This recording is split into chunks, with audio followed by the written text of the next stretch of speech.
Hello friend, कैसे हो आप सब। आई होप आप भी अपने गार्डन में मस्त और व्यस्त होंगे। आज मैं आपके साथ शेयर करूंगी कुछ ऐसे इम्पॉर्टेंट टिप्स जो कि अभी विंटर जो गार्डन करते हैं, जो टेरेस गार्डन करते हैं, उनके लिए काफ़ी हेल्पफुल रहेंगी। तो सबसे पहले मैं आपको ये बता दूं कि आज मैं बात करने वाली हूँ सॉइल मिक्सचर के बारे में। आज मैं बात करने वाली हूँ सॉइल मिक्सचर के बारे में, जो कि काफ़ी इम्पॉर्टेंट पार्ट होता है हमारे विंटर्स फ्लावर के लिए, या फिर विंटर्स की जो वेजिटेबल्स हम लगाते हैं उनके लिए, या फिर जो भी आप विंटर्स में प्लांट लगाना चाहते हैं, स्ट्रॉबेरी का हो या फ्लावरिंग का हो या फ्रूट का हो, कुछ भी आप लगा सकते हैं। तो उसके लिए सबसे पहले हम सॉइल मिक्सचर हमारा कैसा होना चाहिए उसी पे आज हमारा डिस्कस होगा। सबसे पहले तो मेरे पास जितने भी ग्रो बैग आज मैंने खाली कर दिए हैं, आज नहीं कल शाम को ही मैंने खाली कर दी हूँ।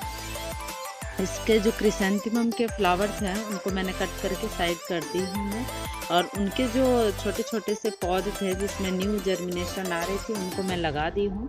वो मैं किसी और टॉपिक में दिखाऊंगी कि मैं किस तरह से उनको की हूँ। और यहाँ पे उनकी जो पुरानी मिट्टी जो हमने यूज़ की है, जिससे हमने फ्लावरिंग एक बार ले ली है, तो उस मिट्टी को हम किस तरह से यूज़ करेंगे। तो सबसे पहले तो अगर आपके यहाँ धूप आ रही है तो सबसे पहले आप इनको अच्छे से धूप में दिखा के पुरानी मिट्टी को और इनको धूप दिखा लो, ताकि इनमें जो भी इंसेक्ट्स वगैरह हैं वो निकल जाए। और फिर इसके बाद इनकी प्रक्रिया स्टार्ट करेंगे। इसमें जो भी हमारे पास अगर आपकी मिट्टी कुछ ज़्यादा ही घनी है और उसमें डस्ट वगैरह कुछ मोटे मोटे कंकड़ है, क्योंकि यहाँ के जो इस टाइप के जो कंकड़े होते हैं ना, ये काफ़ी ज़्यादा होती हैं। तो इसीलिए मैं कुछ टाइम से अपनी मिट्टी को अच्छे से छान के और तब यूज़ कर रही हूँ। तो सबसे पहले मैं इनको अच्छे से ड्राई कर लूँगी। फिर उसके बाद इसमें ये मिट्टी हमारी ऊपर की परत सूख गई थी और नीचे की मिट्टी जो थी वो गीली थी, तो इसको मैं इस तरह से नीचे की ऊपर कर दे रही हूँ, ताकि क्योंकि बारिश और धुंध की वजह से मिट्टी और भी गीले हो जाएंगे और कभी भी मौसम ख़राब हो जाते हैं तो ज़्यादा भी हम मिट्टी को इस तरह खुला में नहीं रख सकते हैं। या फिर आपके पास स्टोरेज डब्बा हो बिग साइज़ का, या फिर कोई बोरी वगैरह है तो उसमें आप रख सकते हैं सुखा कर। तो मैं इस तरह से अभी यूज़ करूँगी क्योंकि मुझे विंटर्स के लिए अपने प्लांट रेडी करने हैं। तो इसमें क्या क्या मैं ऐड करूँगी, सबसे पहले तो मैं अपनी मिट्टी को छान लूँगी, और छानने के लिए इसकी यूज़ करूँगी ऐसी चलनी की जो मोटी छेद वाली, जो इस टाइप की चलनी होती है, इस टाइप की।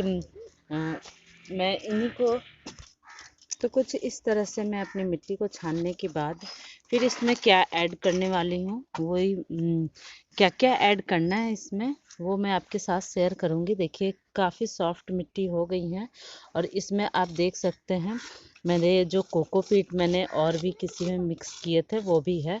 अगर आपकी इस टाइप की अगर मिट्टी है तो आप उसमें रेत और कोकोपीट मिलाने की ज़रूरत नहीं है, क्योंकि इसमें पहले से भी मिक्स की हुई है, तो इसलिए बार बार हमें उसे ऐड करने की ज़रूरत नहीं है। अगर आपकी मिट्टी स्ट्रॉन्ग हो या फिर क्ले मिट्टी हो तो आप उसमें थोड़ी सी रेत की मात्रा भी मिला सकते हैं। जितनी आपकी मिट्टी है उससे आधी आपकी रेत होनी चाहिए और थोड़ी सी कोकोपीट की मात्रा होनी चाहिए, तब आप अपनी मिट्टी इस तरह से तैयार कर सकते हैं। और दूसरी चीज़ है हमारे पास सबसे अच्छी चीज़ जो कि अभी विंटर में सभी के पास अवेलेबल होंगे, कि दूसरी चीज़ है हमारे पास ये इस तरह से लकड़ियों की राख, जो कि हम आग सेकने के लिए यूज़ करते होंगे, और यूज़ करने के बाद ऐसे सभी के पास इस टाइप के राख कोयले होते होंगे, तो इस टाइप से उनको भी हम अच्छे से छान लेंगे, क्योंकि इसमें भी मोटी मोटी सी लकड़ियाँ जो होती हैं वो भी जलती नहीं है सही से, तो वो भी इस टाइप से उनको छान लेंगे। और छानने के बाद आप चाहे तो इसकी मात्रा इस टाइप के आपके पास ये निकल जाते हैं, तो आप इसे भी मिट्टी में अगर मिक्स कर लोगे ये होते हैं जब हम सेकुलेंट प्लांट की मिट्टी तैयार करते हैं तो उनमें ये बहुत ही चारकोल काम आते हैं। तो सबसे पहले मैं बता दूं कि जितनी हमारी मिट्टी है यहाँ पे उससे हाफ हाफ हाफ पोर्शन मैंने उनका राख ली हूँ, जो लकड़ियों की राख होती है। और तीसरी चीज़ क्या होती है, और तीसरी चीज़ हमारे पास है ये सीवीड, जो हमारे छतों पे काई से जम जाते हैं और उनको हम देखिए इस टाइप के बहुत सारे इस टाइप के हो जाते हैं, जो काफ़ी बारिश में हमारे छत में जो पापड़ी से जम जाते हैं काई से, तो वो सीवीड का काम बहुत ही अच्छा से करता है। तो आप चाहे तो इसको अच्छे से ड्राई भी कर सकते हैं और आप डायरेक्टली इसको यूज़ भी कर सकते हैं। मैं इनको बहुत यूज़ करती हूँ अपने प्लांटों में। ये बिल्कुल सीवीड का ही काम करता है और इस तरह से फ्री में ही हम बहुत ही अच्छे मिट्टी तैयार कर सकते हैं, और वो भी ऑर्गेनिक तरीके से अपने गार्डन की मिट्टी तैयार कर सकते हैं।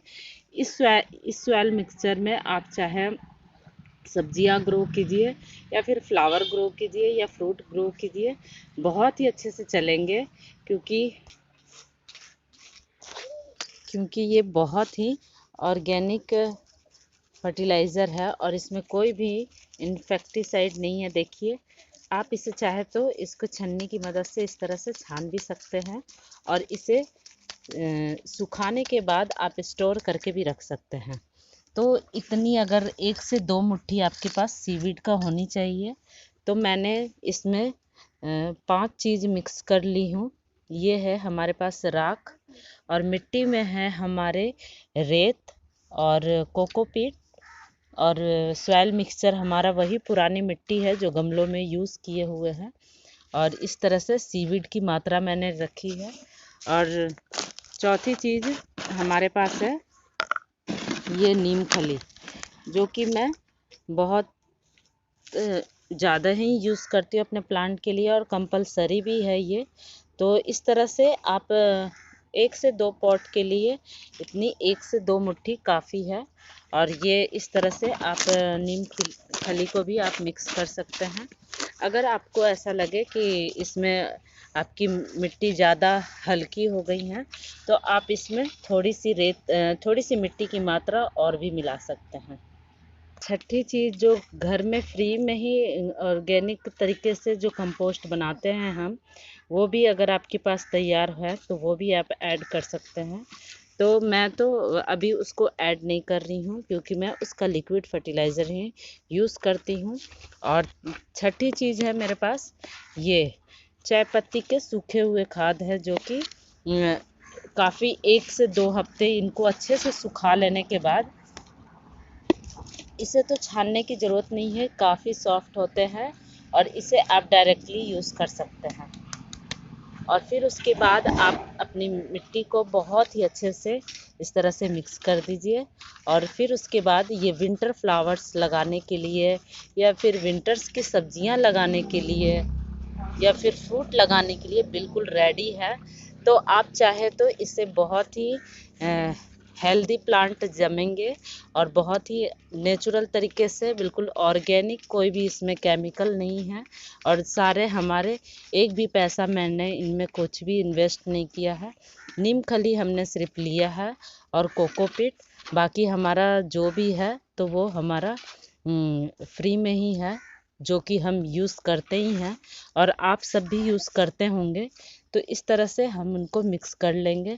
अगर आपको इस तरह से ये देखिए कितनी अच्छी मिट्टी तैयार हुई है, और इसमें अगर आप विंटर्स के फ्लावर लगाओगे तो बहुत ही हमारी तरह, तो इसी तरह से आप भी अपने विंटर्स के फ्लावर के इंजॉय ले सकते हैं।